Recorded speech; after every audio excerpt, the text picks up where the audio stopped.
Me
and you and me, no matter how they toss the dice, it had to be.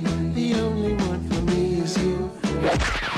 Happy together. Something's gone wrong in the happy-go-lucky world of Nintendo.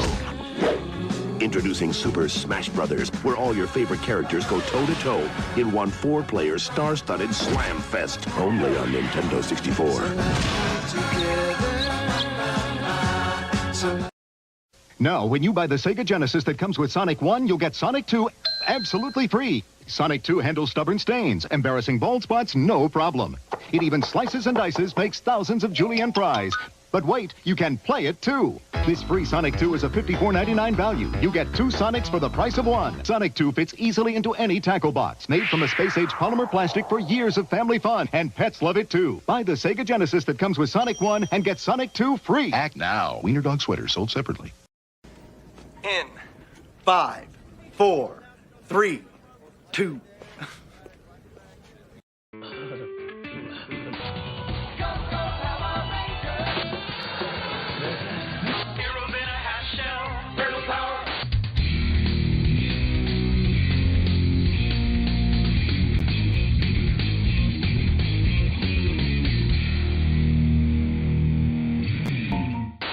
Yo, what is going on, everybody? Welcome to episode 15 of the Wake and Bake Potcast.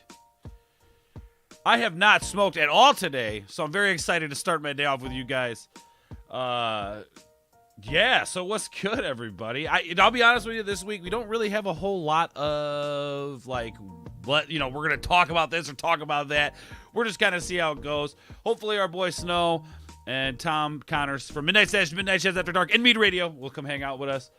And we'll talk some shit and hang out. But anyway, let's see who's in the chat. Freeze Peach says, hey, all, I'm looking forward to another Sunday of getting baked and talking about the best parts of pop culture from my childhood. That's what it's all about, baby. That's what we're going to talk about.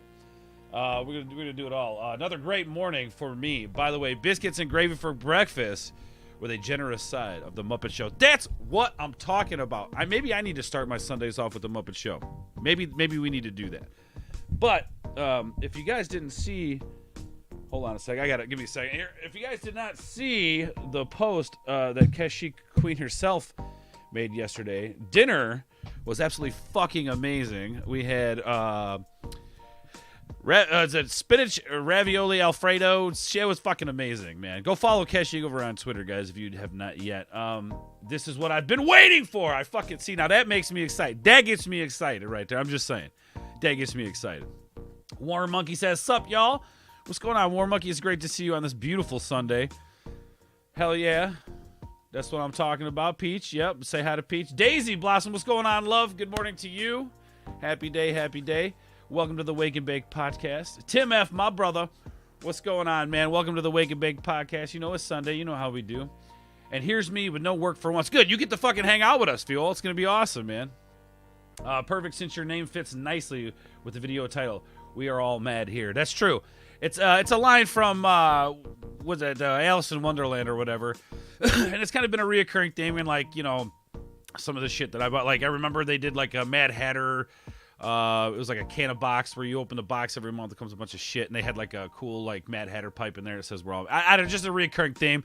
And after reading the shit about Disney this morning, yeah, this is fucking clown world. I'm gonna fix my camera just a little bit. There it is. All right. Anyway, this is Clown World, of course. So I don't know if you guys have caught anything on social media this morning about what Disney's fucking trying to pull, but not happy. I'm done with Disney. At this point, I'm done. I'm done watching, done spending money with that company, and just fucking done, man. So we're not gonna get into that though, because I just touch on it just that much. But yeah, perfect, since your name fits nicely. Yes, that's right. I already read that one. Yo, what's up, Franken? Holy shit, guys. Holy shit. There's gonna be some cool shit coming. Just saying. Yo, what's up, Phil? Now my life's question is now answered. Who has the best facial hair? Finally got the answer. It's Ord. Well, thank you, my guy. I did trim it up though. It does look a lot better. The other day it was looking real shaggy and rough. Sometimes you just gotta take the fucking clippers to it and fucking get it, man. You know what I'm saying? It gets out of control. What's up, Runner? How are you, my guy? It's always good to see you. Of course, the beautiful Keshi Queen. We were just talking about her and her beautiful, amazing cooking skills. What's going on, love? Thank you for being here. Lyndon, my guy, about to go to bed, lad. Gang, gang. Have a good... My guy, Lyndon, thank you for coming by and hanging out. Thank you for coming by lately and hanging out with us, man. Cannot wait to hang out with you in October, baby. It's going to be fucking epic. And there ain't going to be no going to bed then, babe, because we're going to fucking party our ass off. Can't fucking wait to hang out with my boy Lyndon. Hey, get some good sleep, brother. Get some good sleep. Be well, my guy. Be well. Yo, yes, everybody's saying hi to the Queen. That is a beautiful thing. Yo, what's going on, Alexandra? How are you? It's good to see you in the chat, of course. Of course. Let's see. Alice in Wonderland and weed is like peanut butter and jelly. Well, I'll tell you what. Maybe we should do this. I don't know. Snow and I have been kind of trying to come up with ideas for our 420 show. I have the day off of work, so we're going to be doing content all day. Start off early, get to the smoke shop when they open, buy our piece to celebrate 420, live stream that. We're going to come back, do some gaming live streams. We're going to do some other live streams, talk about shit. And then we're going to hang out with Snow all afternoon. We're going to do, I don't know what we're going to do. I don't know yet, but maybe we'll do like a watch party of there's this like old version of Alice in Wonderland they did like a long time. It was like black and white. It was basically, they just recorded like a play sort of thing. It's really fucking trippy and really kind of out there. So maybe we'll watch that. You guys know those like old, like those pictures you see like from back in the day with like the old Halloween costumes, and they make it look all fucking creepy. Like, and these are like Halloween costumes back in like the 50s and 60s and shit. It's like that, right? So it's just some straight fucking nightmare fuel shit, and it's an entire, and I think it's copyright free. Like, you can play it and shit. It is what it is. So I think that might be a good idea. Yes, thank you, Wookie. Follow the Queen. I appreciate that, my guy. Thank you, Wookie. Thank you. Hell yeah. Yo, what's up, Mondo? Horror business. Yes, horror business. What's going on? How are you, Mondo? It's good to see you. Oh, God. What did Phil say? He said, I couldn't go out to Toys R Us today if I didn't come to your stream, Pops. Wait, there's still fucking Toys R Us is around still? You better tell me where that Toys R Us is, motherfucker. That sounds crazy. Means I'll probably love it. Yeah, like I said, I went, there was one time, it was like last year, a couple years ago, I came across it, and I was like, holy shit, like this is the trippiest fucking thing I've ever seen. This would be great to do a watch party on. And I don't think we get in trouble for it. So I'm cool with that. I'm cool with that. But anyway, guys, hopefully this week has been good. Keshik and I went and saw Sonic 2 with the family yesterday. Very excited about that. I think we're going to do her and I review tomorrow night on Let's Talk About It, our Monday night show. If you guys know, we do, Keshik and I do a Monday night show. We have now officially dubbed Let's Talk About It. So we're going to talk about Sonic 2 tomorrow, which is why I played the little commercial for the classic video game, at the beginning of the stream. So I literally did that like 3 minutes before the stream started. If we were living in Canada, maybe. Do they still have Toys R Us up in Canada? Is that still a thing up there? Maybe we need to take a road trip. What you smoking on? That's a great question, Mike. I haven't even packed one up yet, but we're going to. This week, I'm smoking on some Vanilla Kush, which I'll make an Instagram post. I've been doing an Instagram post of like the weed that I'm smoking or putting out there. So, if you guys follow me on Instagram, you see the post, you're like, hey, I've never tried that strain. I'll go try that strain. Just kind of cool something, and I'll have the breakdown of it, like, the THC numbers, and it'll be cool. It'll be a cool little post. If you guys like that sort of thing, follow me over on Instagram, of course.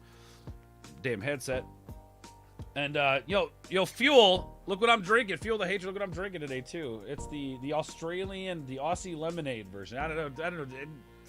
It's good. That's all I know. It's fucking good. But anyway, guys. So we saw Sonic 2. I liked it. I'm not going to give a crazy, like, review right here because we're going to do that tomorrow night. But it was a good movie. I think I was hoping that the second one would be better than the first one. I think that they're pretty darn close evenly.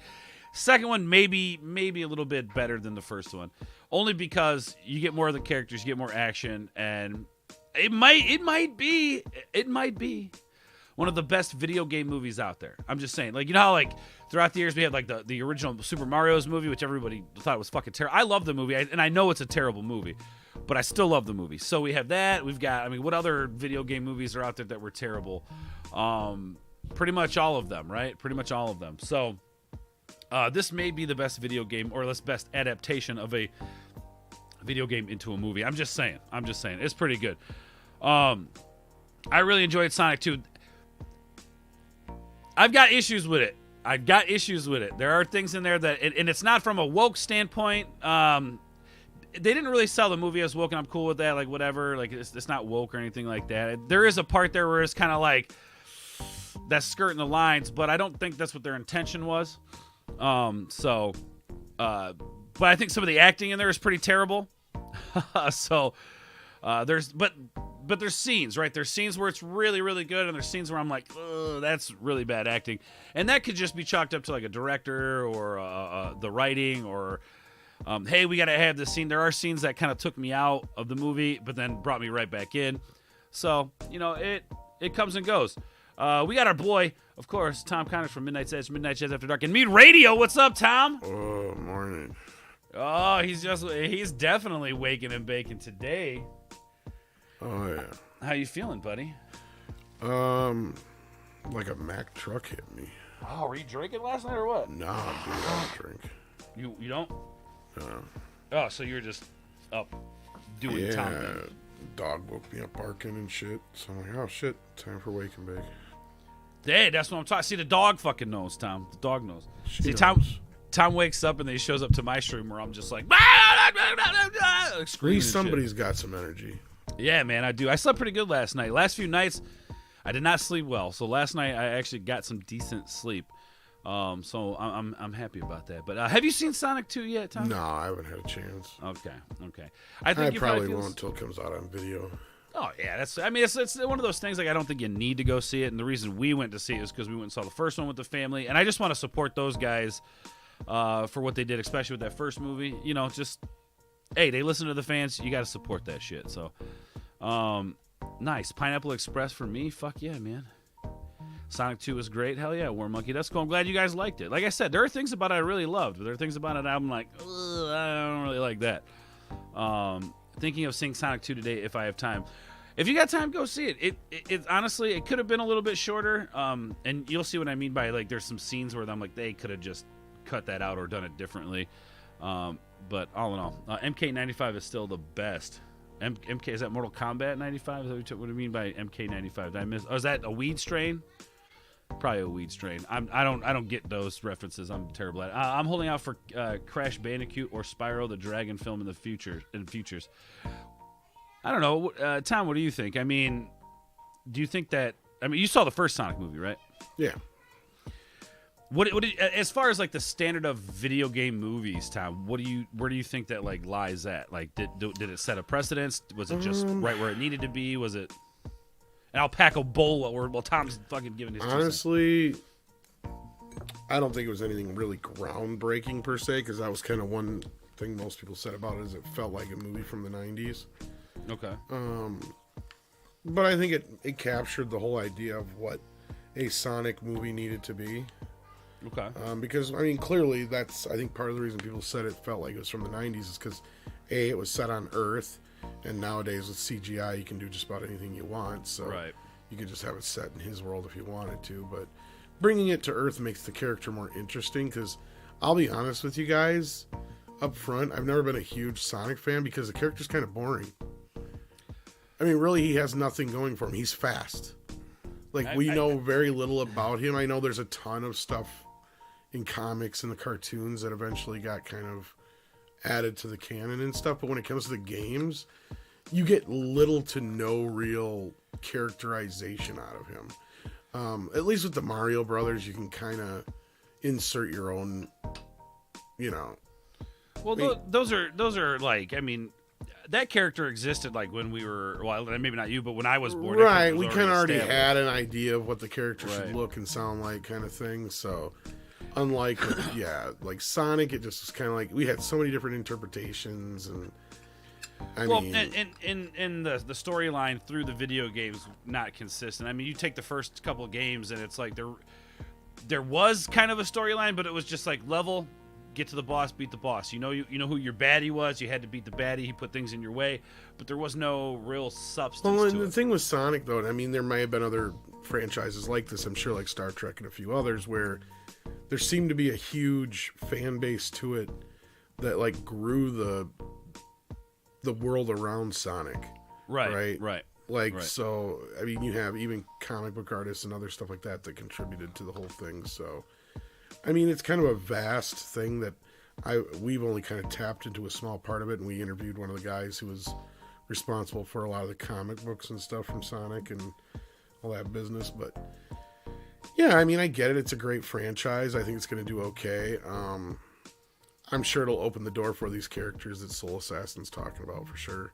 The second one sounds like it's going to be more successful than the first. Easy, so. I think so, and what I liked about the second one is it did kind of introduce you. Like, I'm a big fan of like introducing characters slowly, right? Like that was my big issue with the Mortal Kombat movie, was like we got introduced with this Cole character that we didn't even play. Side note, in any of the video games, but. It was like they created this character for a video game. They didn't know what to do with him. They created the game. They're like, okay, well, let's just build something around it. It's almost like how they did cartoons in the 80s, right? Like, hey, we have this idea for a toy. How can we sell it? I know, let's make a 30-minute commercial, right? It's pretty much how they did that. So I think with that, it's like throughout the years, and this is kind of, I think I said it last week, where I think they had this character, they had this IP, and they're like, well, what do we do with it? Let's throw stuff at the wall until it sticks. At least in the early years, because you look at some of the Sonic games, like even on Dreamcast, and they really dive into some really weird stuff when it comes to like what happened previously. So, and video games are a lot of times dictated by the technology and stuff more than anything than they are storytelling. Or, I mean, now in more recent years, we're used to a video game having, you know, a movie's worth of cutscenes and all this other business, to where that's what I was saying. Like, when we got Sonic, it's literally you dash through this fucking maze, and then you're done, and then you go on to another one, and then another one, and you barely get any story, if any, throughout, you know. Even at least with Mario Brothers, there was like, the princess is in another castle. You know, right? Yeah. There would be like those cutscenes where you see Bowser like, I'm out of here, Mario. We'll see you later. I'm taking the princess with me. Come find me. You know, even with like Mario RPG, fantastic RPG game, tons of story there. I'd like to see maybe a Sonic RPG side note. I think there probably was one. There probably was like was similar to it. That's the other thing, is that the franchise is so vast that between the dozens of video games, there's been God knows how many different comic books. I think no less than 3 different animated series, if I'm not mistaken. Which the animated series was awesome. We did get some lore with that. Now I don't know, I can't tell you off the top of my head like how consistent with the storyline the TV shows were, the animated series was, with like what was going on in the video games. My guess is it probably really wasn't. They weren't really too worried about continuity at that point. Yeah, because I'm not even sure if there was a whole lot of continuity between the comic book and those two. Because that's the thing, there was like 2 different TV series originally, and then they had the latter one, if I'm not mistaken, that was a little bit more anime driven. Yeah. Well, and this is kind of what I mean by like, I think people are okay with that franchise. You know, Tom, you know, a lot of people really care about continuity and things. But I think in the early years of Sonic... Oh, my kid's really into it. If I asked him right now, he'd probably be able to tell me. Oh, right on. Well, you should have he'd be able to tell you all the who Agnitas and all them are and what they do and their whatever. Yeah.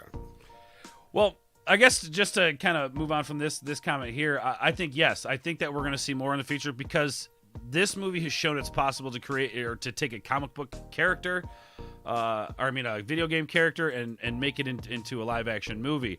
One thing I liked about this second movie is you get more of your video game characters, not so much the humans. Yeah, you get the humans, they come in and there's some interaction there and it's funny, but we get a ton of Jim Carrey, which is awesome. I think he might have been a little bit better in that first one, but this one, he kind of steps it up in certain scenes where it's like he plays it well. And I don't think this would be a bad movie to end his career on. We got that Jim Carrey back, the one we loved from back in the day. I don't think he's really retiring. I think he was just kind of mentioning it off the cuff. Could be. But yeah, I definitely think it's going to open up the way for people to, try something a little bit different. All right, let me see. Man, I'm way behind on the chat. Sorry, guys. Yo, hey, kids, be right there. Sounds good, my guy. Sounds good. War Monkey, I like Sonic just as I do the Resident Evil franchise, minus the last movie, which was complete trash.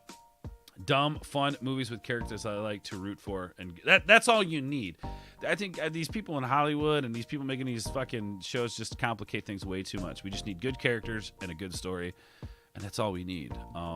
But, to ask that is like pulling teeth. Holy fuck, who cares? For a very important date. I'm late. Yeah, see, I like what you did there. Fuel. I like what you did there. What's up, Becky? I beat Sno Dub here. 2 weeks in a row, mind you. 2 weeks in a row. So I'm not mad at you, Tom. I'm not mad at you. But yeah, so Sonic, I think it's one of those things that people are more okay with not having that continuity because of how this character really was introduced. It was kind of just like, here's Sonic. Let's try something with him. Let's throw different stuff on there, see if it sticks. They get a little continuity or they get a little popularity with the character. Like, I'll give you an example. Like, my youngest, never seen an animated, Sonic show, never read a Sonic comic, never played the video games, but somehow loves the character. He's got, like, the shirt with the hood that's got the spikes on it. Looks like Sonic. He wore that yesterday to the movie. So it's just interesting that this character can catch people just based on like seeing him and hearing about him. And one thing I did love about the movie, Tom, and I think that a lot of people they either don't like this or like this too much when it comes to like the nostalgia bone, right? Where it's like, I want to see stuff in this movie that I did in the video game. And I'll give you one spoiler. There's a scene in there where Sonic is underwater and he actually grabs a bubble out of the water like you do in the video game. And to me, that was like, it was subtle, but it was like, fuck yeah, man. That's Sonic the Hedgehog right there. Like that's me playing the fucking video game, trying not to drown, grab it. You know what I mean? It felt right to me.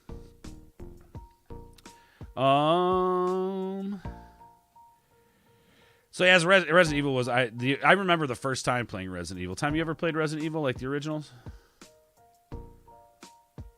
Not a ton. Like, I think I played part of like 2 or 3 or something that way back when on PS1, but I was never much into zombie games, and the movie itself was never really my cup of tea. Movies. Yeah. But I mean, I get those who like it. Like, I totally understand it. And they wouldn't have made 6 or 7 or whatever it was of them if people weren't going to see them. So yeah, like a fucking billion of them. Yeah. Yeah, at least. Well, and that's just it too. Like with I remember, I'll never forget. Like the first time playing Resident Evil, I was scared shitless because it is something you'd never seen before, right? Like these fucking dead bodies in this video game, and as you're walking through, the way they make the controls is, it's hard to navigate. There's a reason for that, to try to. It's like when they don't put background music in a horror movie. They're trying to scare you more, right? They're not trying to set you up. They're trying to surprise you. They're trying to, and I as a kid playing Resident Evil was fucking terrifying. But on that note, guys, I need to take a fucking hit. So let's play a clip. We'll take a hit, and everybody get ready. So let's fucking go. Sometimes in life, when your haters aren't listening to you, you straight up gotta give them some good ass reading material.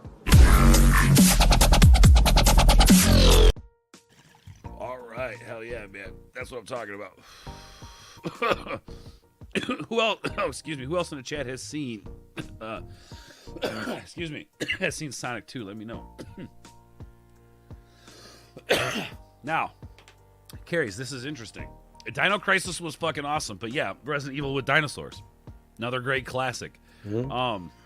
What are some of the other than like the Mario live action movie? What are some of the other like video game movies that they've put out? Aside from the original Mortal Kombat, I can't talk.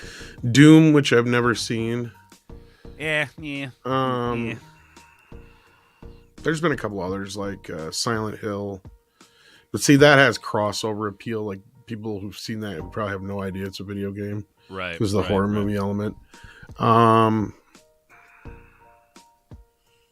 There was that one that wasn't there one that Uwe Boll did that was based on a video game, like Postal or something like that. Yeah, that sounds familiar. I haven't seen that one yet, but yeah. Other than that, the major ones would be, of course, Street Fighter, Mortal Kombat, Mario Brothers. Now, what did you think of the original Mortal Kombat movies? I fucking love those, dude. I like the original ones great, but I think that I didn't hate the new one as much as most people did. I feel like people have a way too nostalgic attachment to that film because I watched it and I love it. Don't get me wrong. I even saw it twice in the same day in the theater. New one. Okay. No. The original. Oh, the original. Okay. Yeah. But my issue is like, okay, I'm glad you guys like it, but it feels like a fucking Saturday morning cartoon. And not only that, it has about the same kind of logic. Like there's scenes that end with no explanation of what happened afterwards, and then characters in just random places and stuff like that.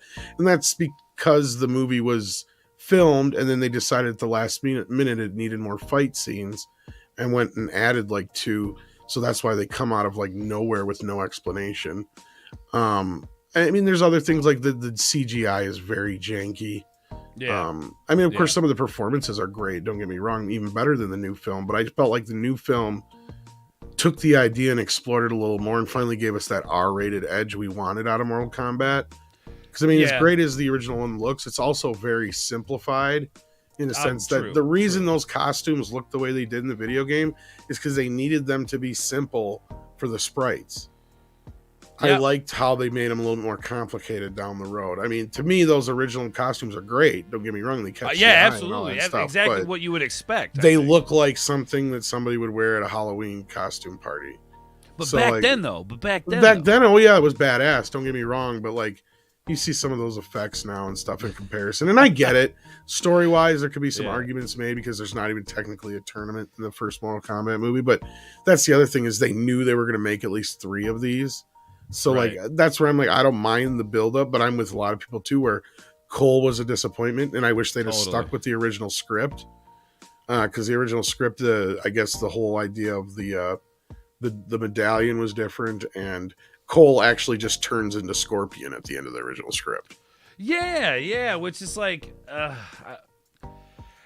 that would have made more sense to me, but I don't feel like that he would have earned it. What I hated, especially about this newer movie, is the whole family dynamic, right? Like they added this, like it was his family that made his powers activate and shit, and it's like that was never really a thing in Mortal Kombat. No, I didn't like that either. But what I did like was that the legacy of the fact that he was, the descendant of.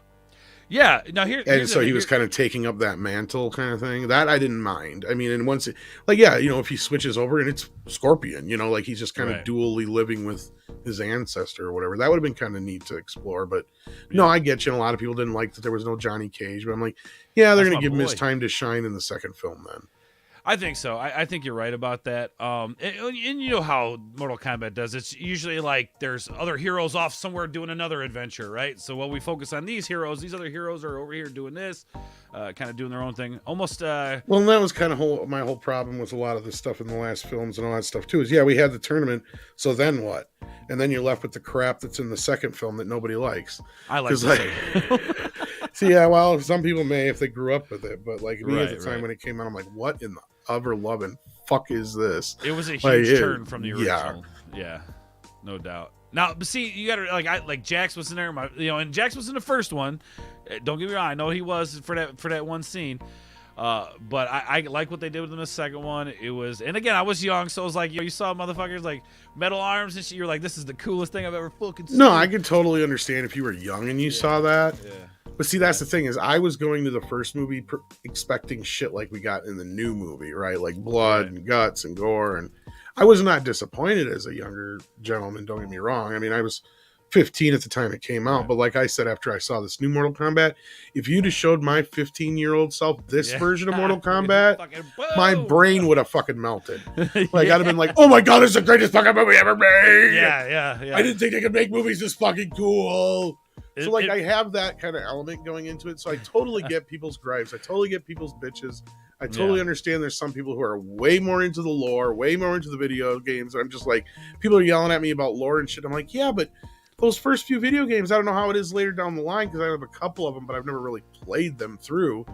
But those first few games, it all depends on who you play and how you win as to how the story goes, right? Oh, so that's where I'm very just true, like, I don't very understand where these people are freaking out about certain lore things and stuff like that. I mean, I get familial connections and stuff, but sometimes I'm just like, what are you guys talking about? There's like 12 different possibilities depending on who wins the game, right? Well, so that's just it. And in that game where the lore resides is in the character stories, right? Their backstories. Yeah. Each character got their own story to go through. The movie just kind of followed Liu Kang's story, the original one. Yeah. Right. He was kind of he was the protagonist of it all, and he was the guy we followed. But then you did have your little stories with everybody, which I thought the pacing of that movie was good. I thought. Oh, don't get me wrong. The original film is still, better than this new one probably. Right, if I had to sit down and really, you put a gun to my head, if I had to watch one again.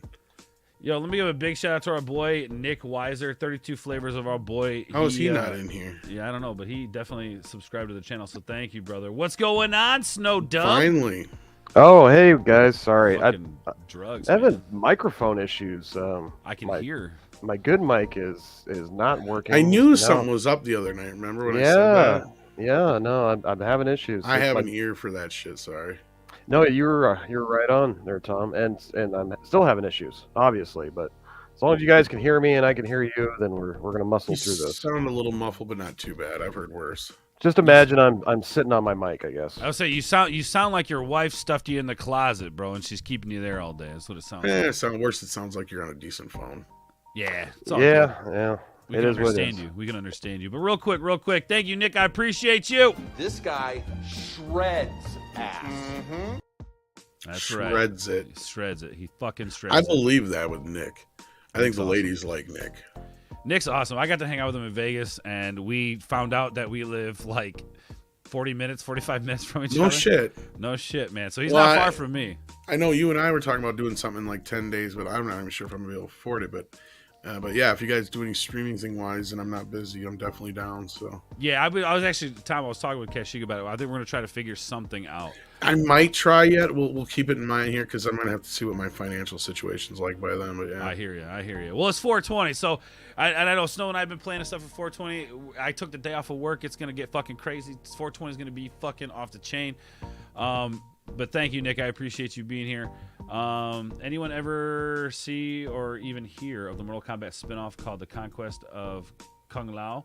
I loved it, but it aired like 2 in the morning. I did not know that was a thing. Yeah, there was like a TV series. I think this is what there was an animated series and a TV series, I think. Hey guys, clean your Cloud screen. Cloud your screen. He says it's not a podcast until someone clouds their screen. So I think we gotta do that, right? Yeah, blow some smoke, I guess. Yeah. We gotta fucking take a big fat ass hit and then. Sure. All right. Well, here we go. Maybe I do smoke too much weed. I don't know. I will pray about it and see if God has anything to say to me. Hello. There. How's that? Yeah, you did a pretty good one. Is that better there for you? That was a big hit. I'm not gonna lie. He challenged me. He challenged me. All right. Crispy sock stuffed in my mouth. Lovely. Crispy socks? What did you just fucking say, bro? I'm just reading what Six wrote. I thought you said something about crispy socks in your mouth, bro. Yeah, that's what she wrote. What's up? 6. Yeah, it was good morning. Time to wake and cook oatmeal. Okay. What was wearing a German uniform? He is totally nuts. Yeah, probably. I'm not that nuts. There's a reason why I only have 513 subscribers on this channel, because I'm not crazy. I don't do crazy shit. You sound like you have a crispy sock stuffed in your mouth. Gross. What's up, Ruben? Hey, Wake and Bake 420 Live. Of course, 6 is very excited that our boy Sno Dub's here. I made it. So we were talking about we were talking about Sonic 2, and then we kind of jumped into the Mortal Kombat like movie comparisons to the originals to the I didn't even watch Sonic 1 Ords, and I gotta agree with Tom on that one, because I was listening to you guys while I was trying to set up here, and Sonic has like the worst backstory ever. It's almost non-existent. And so to get involved, it's true. Get involved with him, and I was just never a big fan of him either. I think I played the first he just has no character. Yeah, right. I played the first game, and that was it, man. I was moving on to Mortal Kombat and other stuff. I was just wasn't a Sonic guy. Yeah. Man, Sonic was the shit when I was a kid. Like, see, I'm a little younger than you guys. You guys were kind of like in that stage, like where you were like when this shit was coming out, like. You guys were probably, I don't know, collecting cards, reading comic books, like, you know, talking shit. And me, I was just like, I remember Sonic getting really big around 93 for some reason. Yeah. And by then, I was just getting out of we just got the last Ninja Turtle movie. I was just turning 13. I did not get into like Power Rangers or anything new. Yeah. So, like after that point, all my stuff was more adult, right? Like from there, I was moving into like more getting into music. Started going to see more movies. And the ladies. And the ladies, of course. that'll fucking derail a nerd. That was kind of it. Yeah, like once that kind of hit, it was kind of like, I'm past this down for a little while. And it didn't help that at that same moment, like in that same period, is when we had our house fire. So I like lost all my nerd shit. Oh, so you were just kind of like, so I was like forced to grow up all at the same time. It was kind of like just like a. So it did take me a couple of years to get back to my nerdy self outside of movies. Yeah, I can see how that would stick in a crawl. I mean, like, hell. Really weird thing was, it was kind of the revival of Ninja Turtles that kind of got me back into the nerd sphere. I mean, a little bit with precursor with comic book movies, because you're like, oh yeah, it was really cool to finally see, Spider-Man and all that stuff, and we were finally getting a lot of these classic TV shows and superhero movies finally released for the first time on video, which a lot of them hadn't prior to that. So that kind of got me into it, and then Fox did this really great revival of Ninja Turtles, which that first season or so is fucking amazing. Was it the live action show that they? No. That was trash, dude. Yeah, the trash one. No. I'm talking about the one from 2001 where, like, I flipped it on and the 1, 2, 3, 4 Teenage Mutant Ninja Turtles. That one. Oh yeah. So like the first line in the first episode is the first line in the comic. I'm like, they fucking got it finally. Like, it's like, I mean, yeah, it's not verbatim, but they took the same kind of feel and things that appealed that made the first movie great, right? Well, it's like I was just they got that tone just right. It's like I was just saying too about the Sonic movie, that scene that I kind of gave away where he's underwater and grabs the bubble like you do in the video game. They got it right. That's literally just like Andre was saying, and a few other people are saying, they did a really great job of integrating stuff from the video game in the film and making it feel like it was part of the movie. And that's, I think, where the trick. I've had I don't know, about a half a dozen or better people that have reached out to me and said it is hands down the best video game movie ever made. And I think that could be true in a sense that they from what Andre's told me, what a few other people have told me, sounds like, and you've seen it, so you can tell me, they do incorporate so fucking much from the game in some ways that it's just like, how did they manage to do that? And Andre's like, the fans are going to get so many surprises if you're a big, huge fan of the video games. Like, there's all kinds of little things in there that they've managed to sneak in and stuff. So with that in mind, he's like, yeah, it might just be the best video game movie ever because it actually manages to mirror the video game, right? Well, and I think that's the big trick with these video game movies is, like, getting that feel of like I could be sitting here feeling like I'm playing it, but also watching a movie at the same time. And look, I'm not saying that shit's necessarily easy to do, because one misstep, and you'll have a group of people, who hate it, right? I mean, there could be like one thing in the movie, like we'll use the Mortal Kombat movie as an example. Cole is a great example. Like everybody else has no other issues really with the movie so much, other than the tournament and Cole. Yeah, the new Mortal Kombat movie, that opening scene, fucking beautiful, fucking brilliant to me. Like, I'm like, after I saw that in the theaters, and I'm like, this fucking movie's gonna be the shit. This is gonna be the fucking shit. Let's go. And then as it got further in, I was just kind of like, but the fatalities were fucking badass. They definitely got that right. It really was the whole family aspect with Cole, and Cole the character itself. Like, you could have introduced Cole into a video game, right? Like, here's the thing: we want to see these characters we played as. We don't want to be introduced to a character. It's like, it's almost like the way Rise of Palpatine felt right at the beginning, like breakneck speed, like fucking right to it. It's like, we could have been introduced to the character, give him a backstory. He's, the lineage of Scorpion. Okay, cool. Let's get to know this character, his movesets. Let's get the feeling. And oh shit, they're gonna put him in it. They're gonna tie it into the fucking movie. Oh shit, cool. Then we're excited about a character. Instead, they just introduced this character nobody's ever heard of, and we're talking about Scorpion here. Like you guys saw, for those of you who saw the original movie or the newer movie, Scorpion, fucking badass, takes no shit, solid warrior, right? And then here we have Cole, a character who his powers are triggered because of his family. He needs to save his. No, man, like, he should be a fucking, like, a demon just like that. Like, to me, maybe that's why I gravitated towards the newer film more than the original, because the original one was more from Liu Kang's point of view. Yeah. And this newer one is kind of like the tragedy of Scorpion, right? Yeah. Which, it's very akin to the animated movie Scorpion's Revenge. If you guys haven't seen that. No, but I've heard good things about it. Oh, that, dude. Tom. you gotta watch it. It's fucking great. It's everything you want. It even has, like, I don't know if you've played some of the more recent games where they have the camera where it like zooms into the bones. You can see the bones and shit tear. Like, it even has that in there. Nice. Picture the Spawn animated series, but Mortal Kombat. Let me put it to you this way though. Like, I have the newer Mortal Kombat game for the PS4 or 5, whatever one it came out for. I still haven't even opened the son of a bitch. I haven't had time to play it. Like, that's the thing. It's the one that has, like, Michael Myers and all that shit in it or whatever. Dude, if you do a stream, I'll come hang out with you and play with you, man. I'll play with you on your stream. We lost Snow. Shit. He's toast. He's probably these fucking nerds. Fucking nerds. Real quick, Morning Ords and crew eating pizza. He comes back. We'll talk Muppets. He'll be happy. There we go. Hey, that's living your best life right there, Fred. I'm glad you're here, and hopefully you're enjoying life as well, my guy. Actually, I got some more news on Beavis and Butthead if he's a fan. Maybe we can talk about that. We're going to talk about that, no doubt. Lola Meat says, hey, Ords. What's up, Lola? How are you doing? Always an absolute pleasure to see you in the chat. Hopefully you and the family are well. We love you guys, Kashik and I. We love you, and if you ever need anything, just let us know. Please do.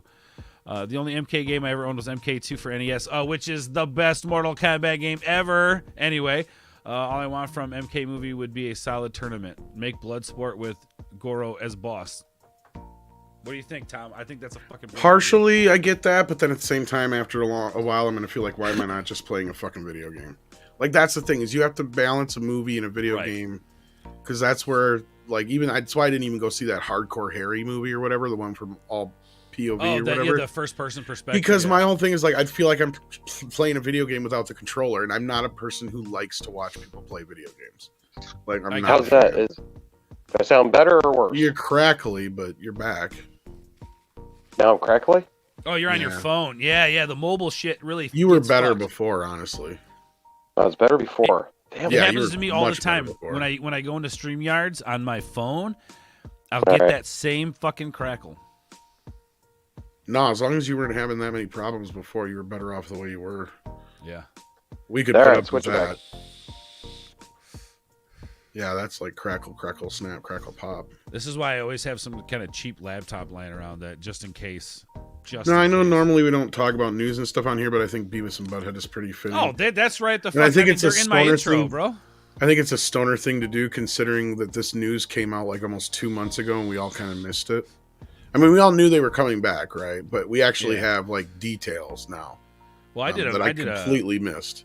I did a video a while back, and that actually got some traction on YouTube. So I don't know, what did you have in there then? Because I didn't know as much then. It was as just I did announcing now. the reboot and shit. Okay, yeah, because I was gonna say they did that, and then like quietly back in February, they put out a bunch of info about it, and none of us really that I know of, noticed it until recently. So, yeah, I was getting into things that were more adult. Yeah, pretty much. There you go. Let's see. We're oh yeah, and there was something I wanted to do for Lola as well, since Lola is here. Let's do a rip, man. It's the Wake and Bake podcast. Let's fucking get stoned, right? So we're gonna play a clip. Yeah. We're gonna Lola's awesome. We're gonna give her a fucking commercial because why not? Let's go. Oh. Straight. It's straight.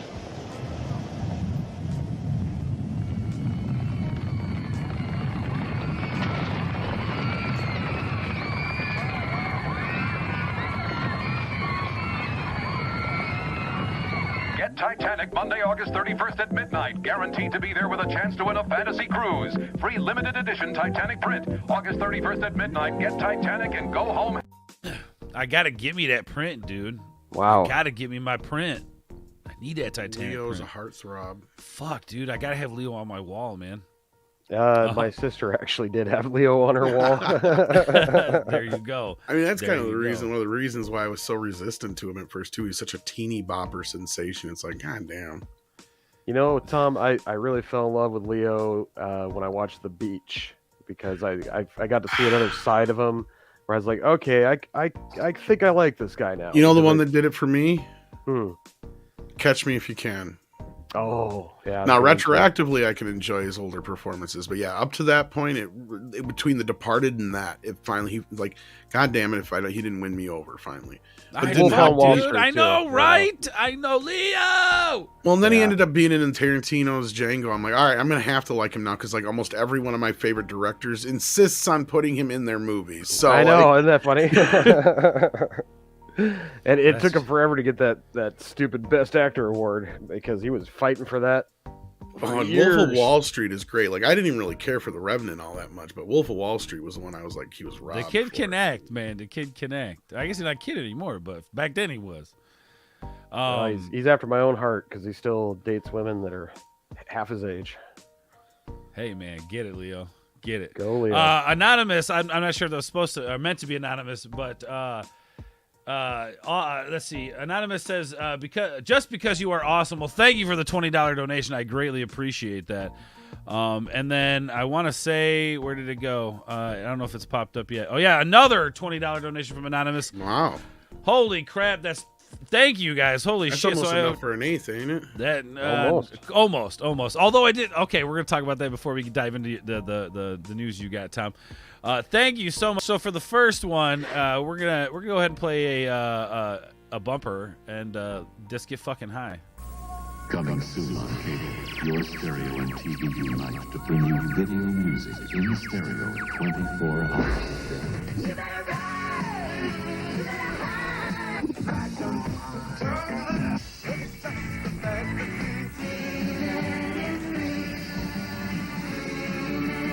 MTV Music Television in stereo. You'll never look at music the same way again. And it's true, we never did. That's really a good segue into Beavis and Butthead, actually. Yeah. But I also got one more. I should have saved that for the second one. Yeah, you should have. But you're a fucking stoner. Fucking goddamn it, you're right. I am. But for the second donation, it says, for the beautiful Queen Keshik. Well, thank you. I'll make sure that she gets it. We'll buy sushi with it because she loves sushi. She probably just heard me too. Anyway, with that being said, thank you so much. Here's another commercial for you. You're getting sleepy. Drop the chalupa. Yo quiero Taco Bell. You're getting hungry. Live boss. Hungry. Yo tengo hambre. Here, leaser. Crunchy, cheesy Mexican pizza for only 99 cents when you buy a large drink. That's over. Chihuahuas are just Burger King cats. I will buy anything a Chihuahua is selling me. I gotta say that commercial right there was actually, I think, better because it was for Kashyyyk, and her favorite dish at Taco Bell was the Mexican pizza. So, oh,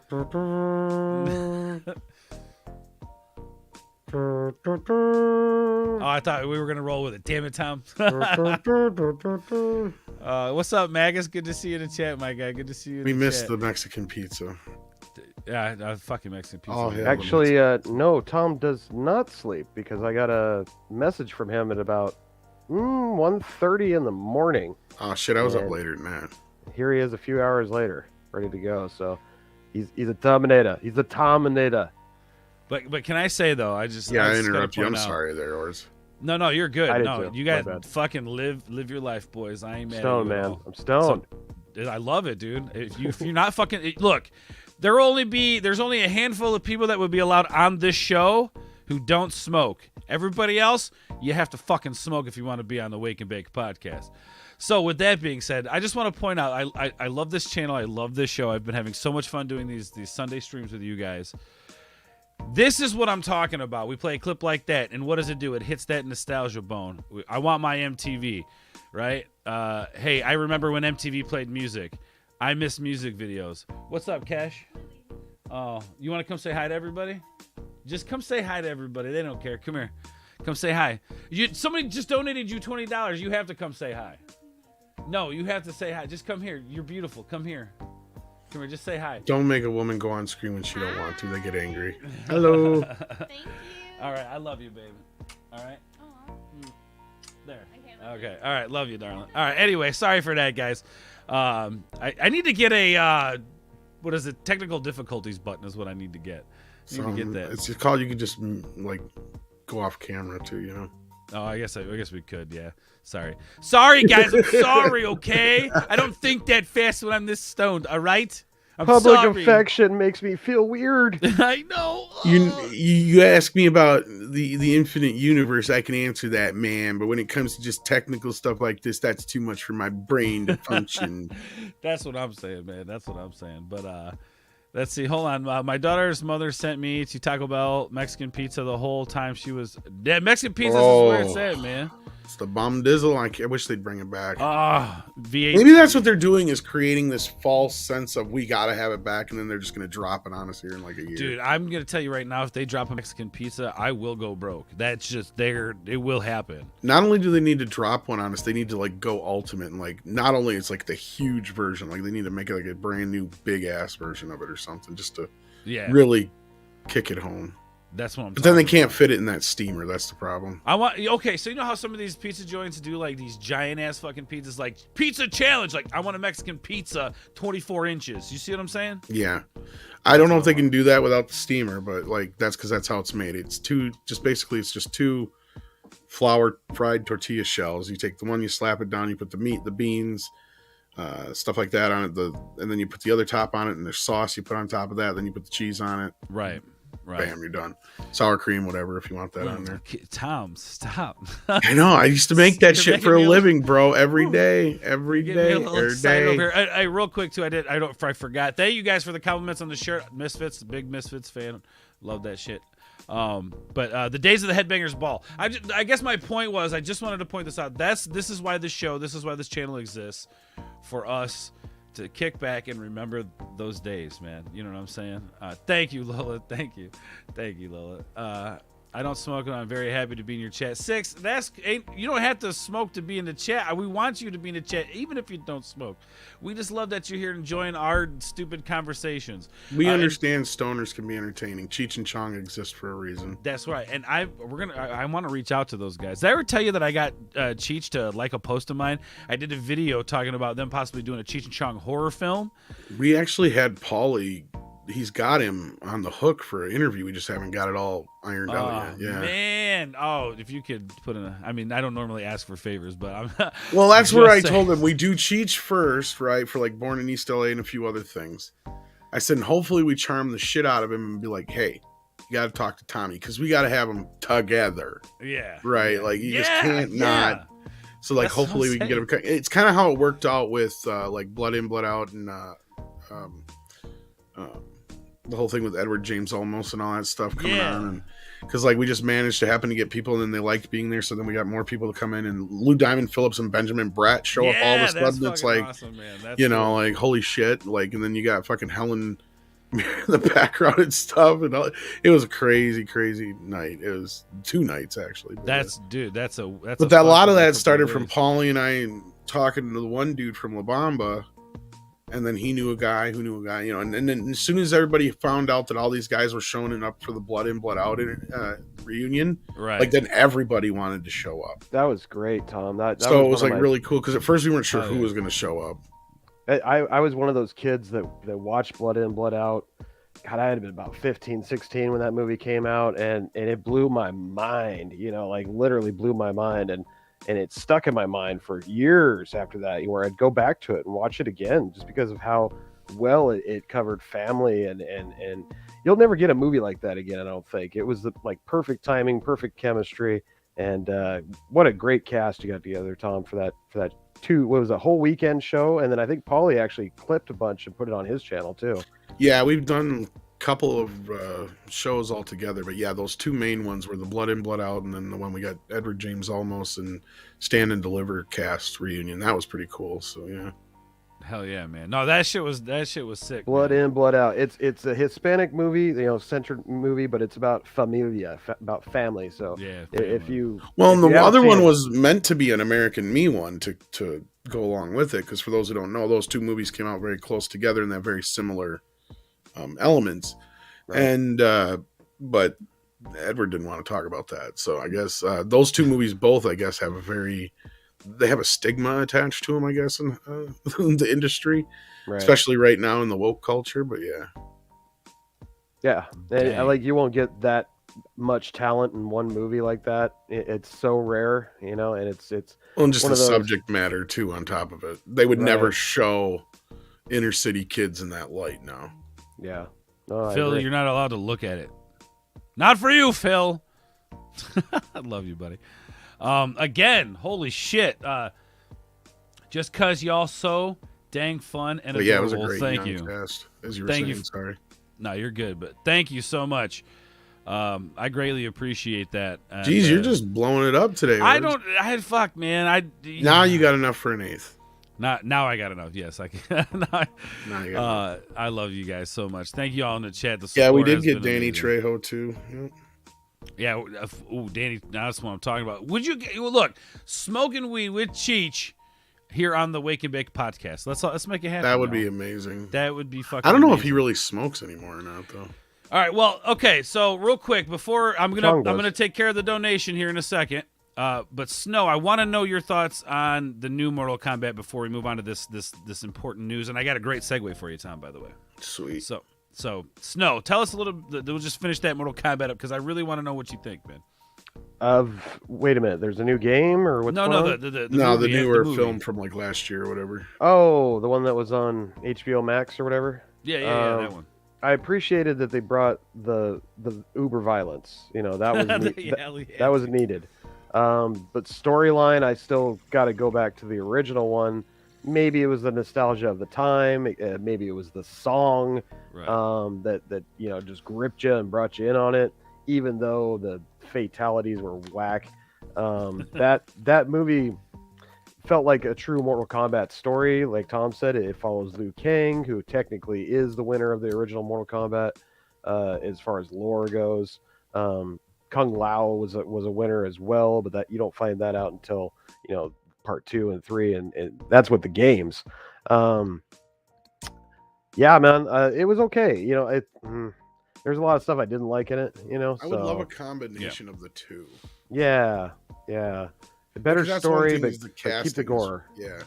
Maybe the new one is not as good. Yeah. Maybe somebody out there could re-edit all those movies together and make like the pretty dope cohesive. Basically, you just got to make the sequel almost like the first film. Yeah. And you got to bring back the song or make a better one. And good luck. I didn't hate the newer version, but but the original song, Tom, they nailed it. They nailed it. Just use the original, then that's where you just don't try to do it again. I didn't mind the more orchestral kind of version of it, though. But yeah, it's kind of like Star Wars. You got your certain theme music. You're just I can't argue it though. Expect to hear it. Yeah. So when I didn't hear that song through the entire movie, I never got that hype It's there, but people didn't notice it. It's when he turns into the body armor part and he sees Scorpion at the very end and he shows up or whatever. It's there. Yeah, it's in the score, and then at the end of the movie they play the newer version of it, which is on the soundtrack. But yeah, it's just basically like an orchestratedly amped up version of it, basically. Now, I will say, now that you reminded me, I did love like the first, I think it was 20-30 minutes of the Scorpion story. They should have just That's what Horn said too. That's it, man. Fucking that opening scene was so fucking beautiful, man. Right? Should have just stuck with that story. I'm willing to give the sequels chances, right? Because that's where I'm looking at, and that's what Ords and I were talking about. Yeah, sure. Look. There was enough in that movie. Bring back Johnny Cage. Yeah, well, I think that's what I'm saying. Well, they set that up. Yeah, look. I'm okay with it if they bring the heat in the next one. There was enough in this movie that it'll bring me back. Okay, I love the character designs were really awesome. I think the casting was done really well. I think the fatalities were fucking sick. Like, who didn't want to see Kung Lao cut that dude in half? Like, fuck yeah, man. That was my fucking shit. Sweet. Right, and that's the shit that we want. So if they just do that. Take all the family Cole shit out of it. Like, okay, keep Cole. Just make him a badass. All right, just you can make the character better. Okay, and just fucking bring that shit, and we'll be there. We'll be there, no doubt. I mean, I could be wrong, but I kind of see what they're doing, maybe in an overall grand scheme of things. Like, I'm looking at it because like people are like, "Oh, there's no tournament. There's no tournament." It's like, yeah, but I think they're getting to that. They don't want to blow their load right away. Right. And there is certain elements of this. This kind of has similar elements to the first 30 minutes of the other Mortal Kombat movie, right? Right. Because that's where Raiden, scolds Kung Lao, the bad guy. I think so. Yeah, maybe. Scolds him for breaking. Shao. Shao Kahn. He scolds him for breaking the rules of the tournament and all that kind of stuff up front. Right. Before they head over to the other side and all that stuff. Shang Tsung. Shang Tsung, that's it. Yeah, I couldn't remember the damn dude's name. One of those fuckers. One of those dudes. Your soul is mine. Yeah, that guy. Dude. I mean, you got those elements too that are just so like ingrained in your brain, right? Like, it has begun. I wish they would have just brought him back to play the role. That was my other. That would have been. He would have been perfect. It was like, what is up with this cast? Like, they did such a piss poor job with the cast, and those are the two, like, the few you got to really nail are Shang Tsung and Raiden, right? Yeah, those are fucking Highlander is Raiden. I mean, the immortal. So it made I like who's talking about the new one, right? The new movie. The new one they needed. The old one. Yeah, they needed a better version of him. I didn't. Yeah. The new one they needed, like, they should have got like Jackie Chan to play Raiden or something like that. You needed somebody with some gravitas there. Yes. And like I said, you could have just brought back the original guy to play the bad guy. Like, people would have been fine with that. I would have been 100% okay with that. But I like. Sure, we would have understood it's a new version, but I mean, he's just that good, right? And he's not. I mean, he's older, but I mean, it's not like Raiden. It's not like Raiden. Jesus Christ. Shang. I just forgot his name again. Shang Tsung. Shang Tsung did a whole lot. Yeah, no. Kung Lao was the brother. That's right. Yeah. Shang Tsung was a great bad guy for the first movie. He played that role well. They got the perfect actor to play him. And, if you got a good bad guy in your movie, chances are your movie's going to be popular. Yeah, that's it, man. That's it. Now, I like, with the casting and stuff like that, it's hard to argue that original movie isn't perfectly cast. They nailed it pretty well. They fucking nailed it. All right. We're going to move on from that. I got to take care of this donation. I owe a clip. This is your segue, Tom. Let's fucking go. Okay, man, listen up. The way I see it, we strike at dawn. Because, they'll still be in bed with morning wood. Morning wood? And I want full air support. I want you guys to shoot people. And I want tanks and some fire throwers. And I want explosions over here. And I want planes going. That's going to be cool. Well, what you got for us, Tom? First off, we may see that clip someday soon here in much higher definition. So the word is that Paramount is remastering 200 plus episodes of Beavis and Butthead for Paramount Plus. For those who don't know, there was roughly 223 episodes total in the original run with a couple of specials. So they may be doing the entire series, which would be a first because famously Mike Judge does not like certain episodes and he will not put them out. Really? But he doesn't own the show. That's the thing. MTV does. They own the characters. They own the show. They can do whatever the fuck they want. So maybe in this new deal, they finally talked him into allowing them to go back, remaster the original episodes, because a lot of them have been altered since they were first on to where you can't even get the original episodes anymore unless you go digging for the King Turd collection, which is the most extensive versions out there. I know it sounds funny, but for those who are pirates of the high seas, matey, will know what I'm talking about. It's the most extensive collection out there. But so sounds like we may be getting a remastered version of the original show, which will be awesome sauce. But it doesn't end there. We finally have a synopsis for the new movie. Oh, shit. Okay. This is the synopsis for the new film, and it actually leads into the new TV series as well. Beginning in 1998, Mike Judge has a penchant for creative sentencing orders, but Beavis and Butthead head to attend space camp. From there, the pair accidentally makes their way onto a space shuttle, then deep into the cosmos before eventually falling through a black hole and returning to Earth in the 2020s. That will also serve as the launch pad for the new series and explain how they got to the now and be the same age.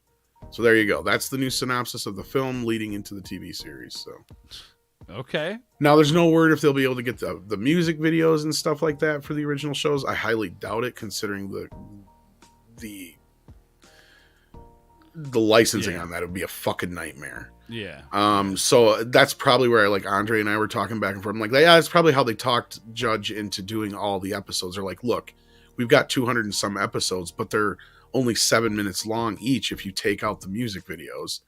So allow us to remaster all 200 and some plus, because that's barely like a 50 episodes of a regular show if you put them all together, because they're only like little 7-minute short films each one once you take out the padding of the music videos. But it would be nice if they got the whole things up there. But no, I'm hoping that that's true, that they are actually going back and remastering Beavis and Butthead. It'd be nice to have them all in HD. And then hell yeah, man. The new movie I'm looking forward to, and it sounds like they found an interesting, fun way to bring them to the now. Beavis and Butthead in space, kids. I dig it, man. I dig it. I mean, where else is there for them to go? You know what I'm saying? It's a black hole. You said black hole. Love it, dude. That's cool. So, we don't have any kind of information other than they're possibly working on this HD that part is a rumor, but the movie part is completely legit. Like, that's happening. Okay. That's supposed to be coming later this year. Oh shit! Okay, and then the show is supposed to kick off of that. Yeah, so we knew that we were getting more Beavis and Butthead. That we knew, but now we actually have those details. So before that, all we knew is that they were coming back, and that's it. Okay, we didn't know anything other than that. So hell yeah. Now maybe we'll get remastering of their video game. You know, the old video game, maybe the NES and shit. Because I remember playing that. You know, that's a fucking. Well, speaking of Sega, I think the Sega version is just slightly different too. And then there was the. Virtual Stupidity as well, the other PC game. Oh, I didn't even know about that. There's a Beavis and Butthead PC game out there? Yeah, it was called Virtual Stupidity. Well, I'll have to see if I can fucking come across that. That would be fun. Is it 3D? It's so old. No, I don't know about that. It's so old it probably wouldn't even play on modern PCs. Well, nowadays, man. It came out around the same time as the other game. Okay. All right. I'll have to check that one out. But all right. Well, what do you guys think in the chat? I mean, what do you guys think about them? We've got a confirmed synopsis of the story of what's going to happen. Snow, what do you think, man? Beavis and Butthead. Tell us about your experience with it and what you think of this whole synopsis, man. Beavis and Butthead. Okay. Well, that came out. That came out when I was in high school. 1992. So, yeah, I was a freshman that year. I'm a baby to you guys. Come on now. Me too. Yeah. Are we the same age, man? I think we're within the same age. I was going to say, did you graduate in 98 or? 96. Oh, so you're 2 years older than me. Yeah. Anyway, so yeah, 92. Yeah, I remember all that. The thing is by that time I was already kind of getting into girls, and I was starting to really lean over heavy into gangster rap. I was really loving Eazy-E. Oh yeah, I was huge then. Yeah, Eazy-E was my boy right then. So I wasn't watching rock and roll as much. I still liked some stuff. You know, Guns N' Roses was still putting some decent stuff out at that time, but Yeah, I just didn't watch it as much. I wasn't into it as much as my friends were, because I was more into hip hop. So I was never a huge fan of Beavis and Butthead. I liked that movie they did. I thought that was pretty funny. In the couple episodes I would catch on the fly, I'd chuckle at it, but I wouldn't like, man, I got to watch more of this. And I wasn't one of the hardcore dudes with it. So it was cool. a brilliant fucking show, dude. Brilliant. I'm glad they're gonna make another movie and stuff because I love the first one. The first one was hilarious. See, I think a lot of people didn't get it when it first came out, but then years later, once you kind of get who Mike Judge is after Office Space, after King of the Hill, some of the other stuff he's done, going back on it, I think a lot of people, especially if they get the older episodes out there, I think they'll get a little bit more of appreciation for it because of how clever it really was. Yeah, like Frog Baseball. I don't think they'd even show that on TV. No, some of the earlier ones are kind of whatever. But once they started getting into the show and Beavis and Butthead really got their personalities kind of in order, like the show really kind of took off, especially when they started building the world around them, and well, and I mean, I think it's fair to say that Beavis and Butthead spawned a shit ton of other like MTV like shit like that, like Syphil and Ollie. I don't know if you remember that show. Oh fuck yes, yeah, like, I love Syphil and Ollie. Shit like that, right? It was like everybody was just trying to one up each other with the fucking crazy factor back in the day, which made it fantastic. Well, Beavis and Butthead was one of those things that was just like, it was almost the perfect thing at the perfect time that we kind of needed. It was edgier than The Simpsons. We didn't have South Park yet. That was still, a good 5 or so years off. Right. Adult animated humor was not the norm. Like now I know you guys can throw a stone and you get 20 adult animated cartoons on Adult Swim on Comedy Central every day. Right. But back then for us to get Beavis, like it was not only was it controversial, but I mean it was groundbreaking in a sense that nobody had done that kind of shit. And Mike Judge was constantly fighting with MTV and the censors to get shit done. And dude, it's like, well, we can't say dickhole. Well, what if I can say dickweed? All right, you can say dickweed. It's like how is they getting? That's the battles he's having. He's like, I'm sitting here trying to, do these clever humor little like fucking segments about these idiot teenagers that are reflecting society, and I'm arguing with MTV whether or not I can use bunghole or butthole. Like that's the kind of shit he was dealing with. So, and of course he didn't own the characters, and they went and made Daria without his permission and shit. So he's never been a huge fan of that show. But they kind of patched things up about 10 years ago when they ended up doing a revival of Beavis and Butthead for like, I think it was 7 or 8 episodes. It was fucking brilliant though. I don't know if you guys saw them or not, but they were hilarious. That was the one where they were watching. I don't think they were just watching videos because MTV had switched over to more reality TV. So and actually, I was talking to Andre. I was like, those were some of the segments I liked better when they weren't the videos, when they were talking about Snooki and shit like that, and fucking 16 and pregnant, and then they had the addicted show, and the one guy was addicted to porn. He's like, all day long I think about porn.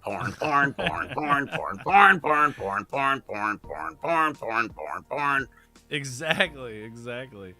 But no, yeah, man, it's Beavis and Butthead kind of set a bar. They pissed off a generation of parents, man. Oh fuck yes. And I think that's. It wasn't even if the show was good, right? It was like this made parents feel a certain way, and the youth was like, "Fuck yeah, we like that sort of thing." Well, it was one of the first things they really didn't get. Right. And I think it was another reason why we dug Ninja Turtles. They just didn't get it. Right, man. Oh god, it's so like, why do you like this gross thing? Why do you like those stupid idiots? Ren and Stimpy, that was another one. Simpsons and stuff like that too at that time. Yeah, man. Like and. I think that's the interesting part too, if you look from like a social perspective of like the cartoons that we had when we were a kid and this generation's that's coming up now, their cartoons, like there was some serious adult themes in these cartoons. Even like my favorite cartoon of all time, my favorite Nickelodeon cartoon of all time, Rocko's Modern Life, some pretty heavy adult themes in there. But it was geared towards kids. The creators of these properties didn't underestimate the youth, right? They didn't underestimate the mind of the youth, and I think nowadays they do, right? They were pushing the edge all the time, with Beavis and Butthead, and then of course in '98 we got South Park, big and time, that was just another revolution of pushing the edge. it kind of pushed Simpsons on the back burner, made it started looking more like a family show than right, absolutely, anything. Yeah. Right. And I gotta tip my hat to animation and how it's always right on the edge of comedy and teetering there, and without stuff like that, I'm thankful for it because it makes me think of our First Amendment and stuff, and how the cancel cultures of today and fighting back against all that. So we need more of this. Beavis Butthead, South Park, even a new cringy cartoon. I know there's a lot of stuff on Netflix out there of different cringy cartoons you could check out.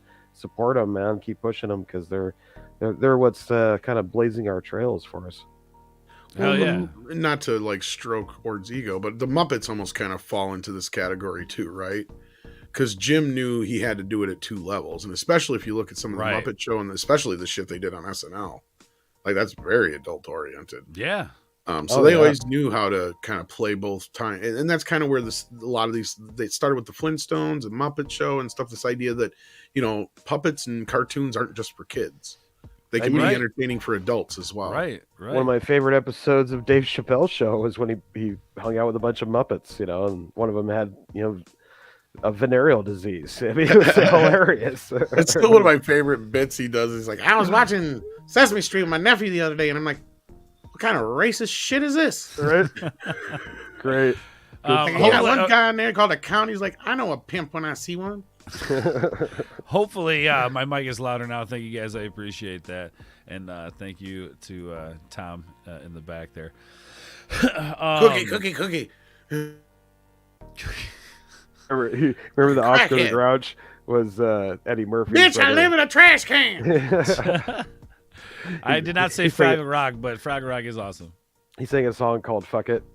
Great. I said, "Fuck it." Transformers G1 movie showed us kids, the horrors. That was some shit back in the day for us to get. Yeah. I don't know if there was ever a reaction to a film like that from parents and kids together, right? Right.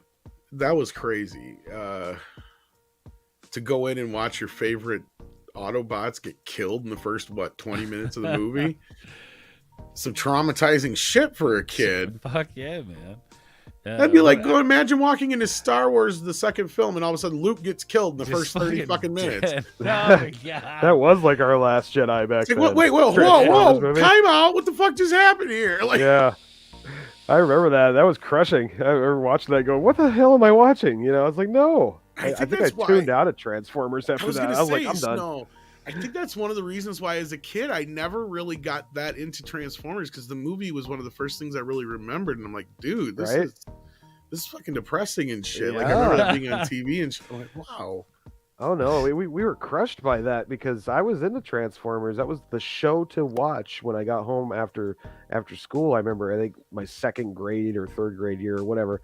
But that was my show. I had to go home and watch Transformers. Yeah, we all had the 3 shows, right? There was Transformers, G.I. Joe, and He-Man. So you were a Transformer guy. I was a He-Man guy. Yeah, well, He-Man was a little before Transformers. I was going to say, it's funny because you guys can tell the difference in age. And I wonder if the chat can guess the ages based, at least the distance of age between. But see, now, you would have been old enough to remember when Ninja Turtles possibly came in. Oh, dude, I remember. You'd have probably been really little. But... Yeah, I was super little, but I remember we had, it was a Ninja Turtle, a stuffed Ninja Turtle that had a Santa hat on. It was like some of the original stuff that they had put out, and I was a little kid, and we were into it. Like, my mom just bought us the stuff because it was like what was like becoming hip, so she wanted us to be the cool kids, right? So yeah, we had all the turtle stuff, grew up with that from the beginning, and like it'll always hold a place in my heart, And I don't know how it was for you, Snow, but like for me, it was like the memory of, you had those things, and like that was like one era of the 80s, and then all of a sudden fucking Ghostbusters happened.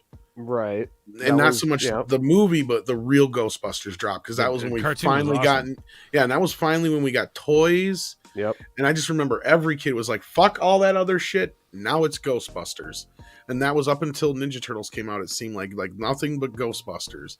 Maybe that was just me in my area, but that was what I was curious if you had the same kind of experience. My cousin was, what is he? Like 3 years younger than me. He was way into the Ghostbusters more than I was.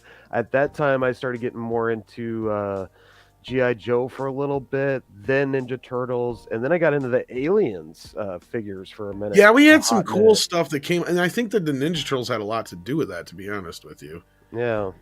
Because I think they were kind of like, oh, well, these parents are allowing these kids to play with these gross things. Well, maybe we can get away with like Alien and some of those other gross shit. There was little trends here and there too, like the slime trend. Yeah, you remember the Mask action figures, the cars that changed into super vaguely. Weapons? That was like a hot minute there and there was a couple other toy franchises that kind of came and went, took over the year, so to speak, and then you go back to your old toys. You go back to your G.I. Joes and your other stuff for a while until something really hot came out. I see somebody Mondo brought up Thundercats. That was another Thundercats, one. Thundercats. I was gonna say I had all the Silverhawk stuff. Like Silverhawks had cooler toys than they did a fucking series. That's the problem. The show was kind of the hawk that clipped on your. But the toys were bitching. The toys were fucking bitching. Real quick, let me go ahead and take this donation. Gaming or what with a 420, which means we got to take a hit. So I got to. So you gaming or what? Yeah, exactly. He nailed it. All right, so I'm gonna pack a bowl. Here's a clip. Thank you for the 420. Much love, bro. Fortunately, he's not in the car, because if he was, he'd probably arrest me for killing the fucking game, dude. Yeah, damn, God. I love that guy. He's fucking hilarious. But thank you, Gamer. What I appreciate it. Frosty Nugs. God, I don't know if I can. How I wish I had some. So, I had the muscles. Did you have those, Tom? The muscles? They were the little guys. I actually have the version they came out with here about 5-10 years ago of the Masters of the Universe version. They did. Nice. They rebrought them back, and they did like some special versions of them. Yeah. I remember I had the poster. It's Pickle Rick. Pickle Rick. It's a Pickle Rick pipe. Oh yeah, my buddy was really into it. He had the ring and everything, and both versions of them. Remember they had the purple and the pink guys, so you could fight. Yeah. Fucking awesome. And then I got into wrestling figures for a while too. Oh, those were dope back in the day. They were all right. I was always mad they weren't very articulated. Yeah, they only had like one move. The ring was worthless. I remember it. Like the strings were too weak and it was too small. But we made it my work. buddy was constantly having to fix it with rubber bands instead of yeah, that's true. But the thing was with me, I had a couple of those figures, but I didn't have the ring. I would take my figures over to my buddy's house because he had the ring, and I'd be like, I'll play with your shit, man. Yeah, we'd play wrestling and shit. Yeah. Oh man, the early mid '90s wrestling was hot. And I can see now in retrospect. Yeah, I can see in retrospect why they did those figures that way. Because like, if they did them articulated, kids would be breaking those fuckers instantly. Right. So they're like, we got to make these things tough and tumble because kids are gonna beat the shit out of these. Which we did. Yeah. We definitely smashed them against each other. But they were able to manage. They managed to put some of them in decent enough poses to where like you could kind of pull off some of the moves. Like it was kind of. You could imagine. Like that's the thing is, we look at kids nowadays and they just fucking everything does everything for them. But like when we were kids, you had to use your fucking imagination. Yeah, my kid's way more into video games than I was at his age now. So he doesn't even like toys, and he maybe Legos once in a while. That's about it. He's all Legos gaming. Cool. Yeah, gaming or his phone. I'm not a fan of Legos, but I encourage that just for the building aspect of my kid. Yeah, he's way into the video games. I'm just like, that's it. Next generation, man. Gargoyles had some pretty sweet toys. Yes, they did. Gargoyles was a shit, and they actually have a dope figure you can get right now. I think I saw it at Walmart or something like that, but they got a dope one of the Goliath. It's fucking sweet. But yeah, no, those toys were fucking badass too. Just saying. I think that was a little. Really, somebody had to invoke Pogs. Yeah, fuck yeah, Pogs. That's the fuck yes. Finally, I've been waiting forever in Pog form. I've been waiting forever for somebody to bring up Pogs on this fucking channel, hated baby. Pogs, man. I was chasing pussy, not Pogs at that point. Same here. Where's that comment at, man? I don't see it. Pogs were not cool. Peach Gaming. Oh, is that the one that was right here? No. It might not have come through on your end yet. It's the very bottom. By the time Yeah, go ahead, Tom. I was gonna say, yes. By the time like 94, 95 rolled around, my toys turned into cars and big speakers and stereo Yeah, systems. no shit. Yeah. I was DJing by like 94. Nice. Jesus, man. Well, we had a teen center, which was cool. Pogs. So I had all the motherfuckers. So they had man. all the setup and shit. So Holy shit! I just brought in my music. 12-inch subwoofers in your car. You were cool. Oh god, yeah. My cousins were those who would take they'd go buy those little fucking Festivas and shit like that, and they'd rip out the back and fucking put in one big fucking sub. You had to get a hatchback, man. Hell Was yeah. Exactly. That's right. Hatchback, yes. Yes, you had to get the hatchback. I had one. I had Or Fiestas. Did I say Festiva? I meant Fiesta. Or what did I say? Anyway, you know what I don't know. Yeah, I had an Those 88. little go-getters that used to get with the little hatchbacks. Exactly. I had a 88 Honda CRX, dude, 2-seater, man. Yes. Fucking legit. And then what also we go do is Civic hatchback. we go run into junkyards and we'd rip the fucking speakers out of old TVs. There you go. Now I'm talking the old motherfuckers with the big ass fucking 12-inch woofers and shit. Yes. I had a buddy who grabbed like a bass guitar amp or something that was Yes. 18 inches and used. Oh, it was Oh, crazy. no, that would have thumped. We would Mickey rig stuff from our home speakers into our cars. I mean, Fuck yes. We had to have bumps. There was no getting Let's around put it. it to you this way: like, if anybody would have thought you were in the mafia, like your car's wired up to blow. It's like, no, it's blowing all right. But Fucking license plate rattling and shit. It's just fucking, you can't even understand the song. Man. Like, Yeah, it didn't matter what the song was. Yeah, was all you heard which was- song had the best bass. Well, I like all my homies were like they listen to like fucking like death metal and shit, but they had those systems in their car. And he's like, all right, check this track out, and it's just like what you can't even hear. It's just fucking noise at this point. You know what I mean? Like, at least it's the same thing with the rap, yeah. At least with rap, there'd be like a rhythm to it. Where this, Well, you is could just tell like, sometimes because of the bass, right? Like you'd be like, because like my cousin when he cranked that shit up too, same thing. And they're like, all you would hear is boom. And if you're in that fucker, all you do is you don't really even hear it, right? Like you're in that zone where there is no hearing. Yeah. It's almost like you're like in silence, but all you do is just feel the punch on your chest, and you're just like, holy fuck, what the hell did I? You almost My thing was picking up girls. I'd be like, "Hey, ladies, jump in the back seat. I want to show you something." You know, and they get back there and then just vibrate the heck out of them. They're like, "Oh my god," you know. Well, they like that. Speech says, I used to have Space Jam Thumper Pog that came with the VHS. God, the 90s were so cool. Fuck. God damn it. I tell you, that was one of those things. I went to see that fucker as a joke, and ended up liking it. Funny. God damn, man.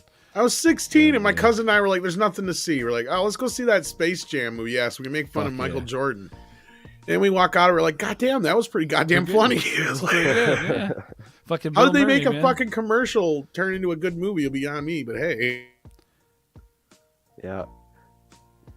This actually sounds like some shit that my homies were doing too. My buddy in high school had a stereo set of tower speakers. Totally. Yeah, they had those. Yeah. I'm glad I'm not the only one. When I first started driving, that was just when CD players were getting affordable to put in your car. And I remember the coolest kids in the school had a CD player, and they would walk around with the face of it in their little case. You know, as the security, they would show it off. You know, they'd put it out on their desk to let you know that they had a CD player in their car. It was so funny. Oh, the good old days. The 90s. Fucking A, man. The fucking 90s. This is why this channel exists. Fucking A, man. Let's see real quick. Mecca, what's up? Space Jam Greater Than Space Jam Brew Legacy. Yeah, that shit. Yeah. I still say that was the worst movie of last year, if not maybe the decade. Yeah, fucking worse terrible. than Last Jedi.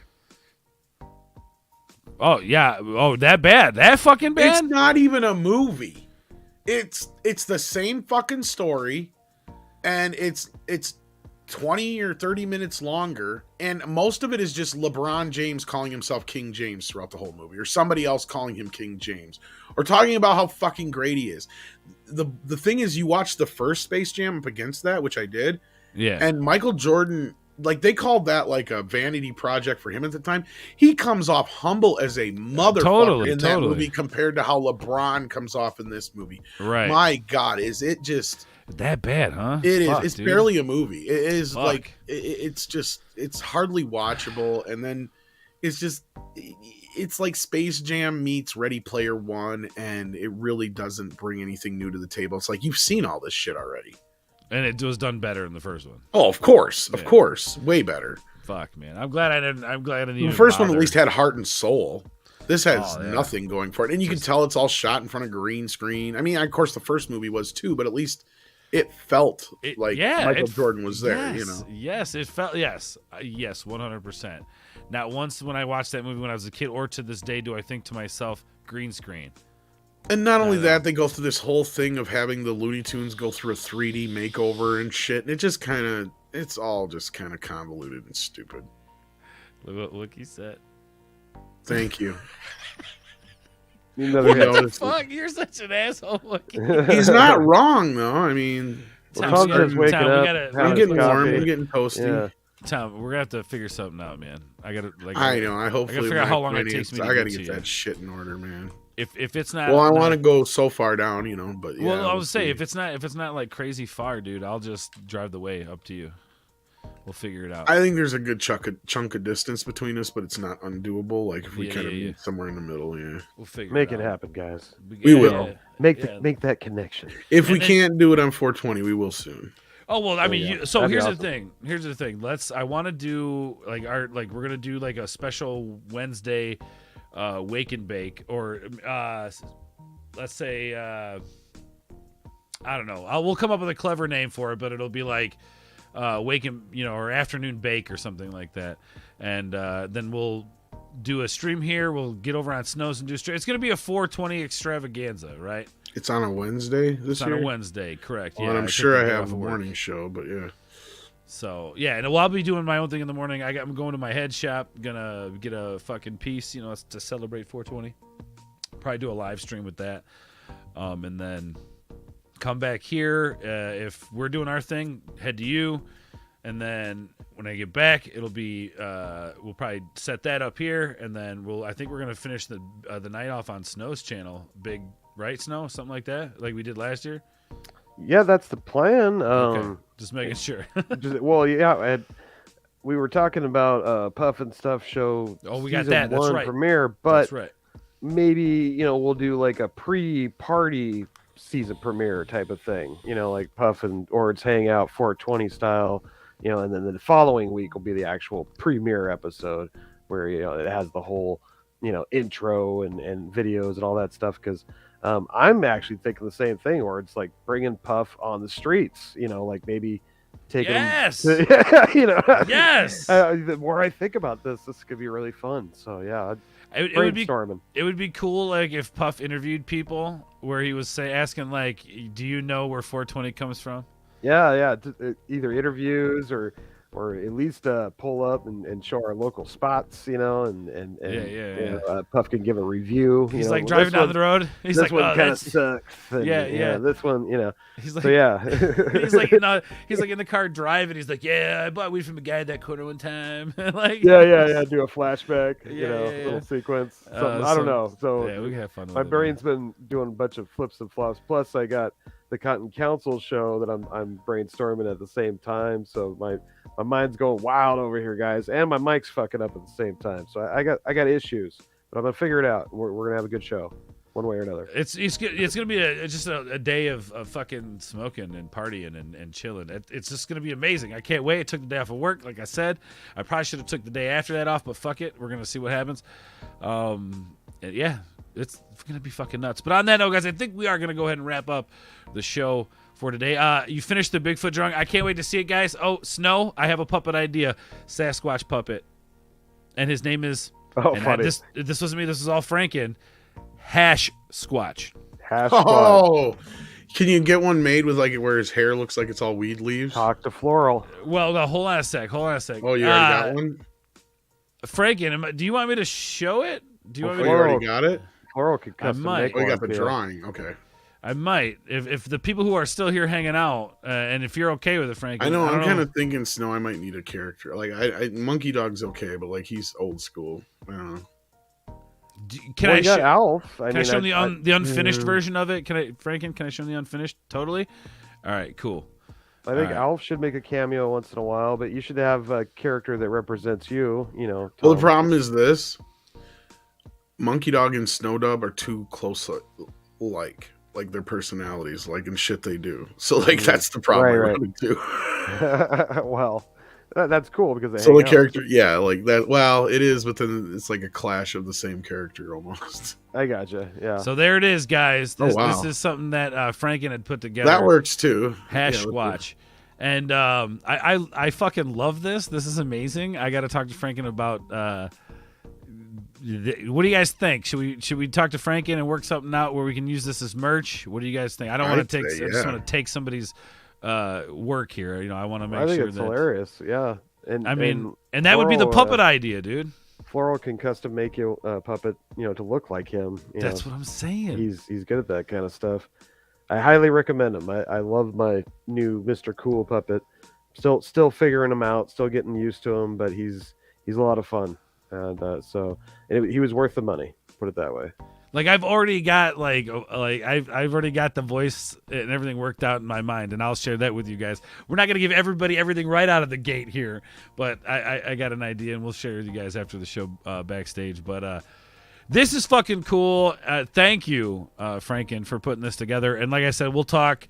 I want to make sure we square away. I don't want to just take people's work, but this is really cool, and I do want this to be a part of it because this is like Keshik's favorite characters, the Sasquatch, and then we did the stream. You all were there. It was just fucking brilliant, and I love how things work out. You guys are amazing. So thank you, and yeah, go subscribe to Sno Dub. But that is I can't wait to see that on some merch. What do you guys think? And please subscribe to my backup channel if you haven't already. Sno Dub Live. I'm trying to beef that one up a little bit. Just in case, something happens Let them to all me. know. Let them all know. Well, Sno Dub Live is my backup channel. It's where all my live shows are going, like Tuck and Roll Show and my old Ribbit and Bigot shows. And the Puff and Stuff Season 1 is over there as well. So if you want to get caught up for Season 2, which is coming soon, right down the pipe here. So, yeah, check it out, Sno Dub Live, because if they cancel me on my main channel, that's where I'll end up going. So make sure you're over there. Appreciate it. Hell yeah, man. Hell yeah, tuck and roll, baby. All right, my brother Tom, let the beautiful people know. Wash your hands. Be nice to your mom.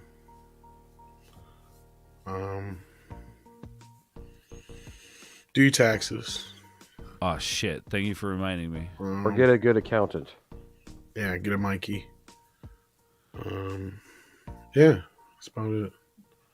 I like weed. Yes, my guy. That's smoke weed every day. That's what I'm talking about. Okay. Both your channels. Yes, both channels. They're also in. If you guys want to go check out our boys, the links down in the description.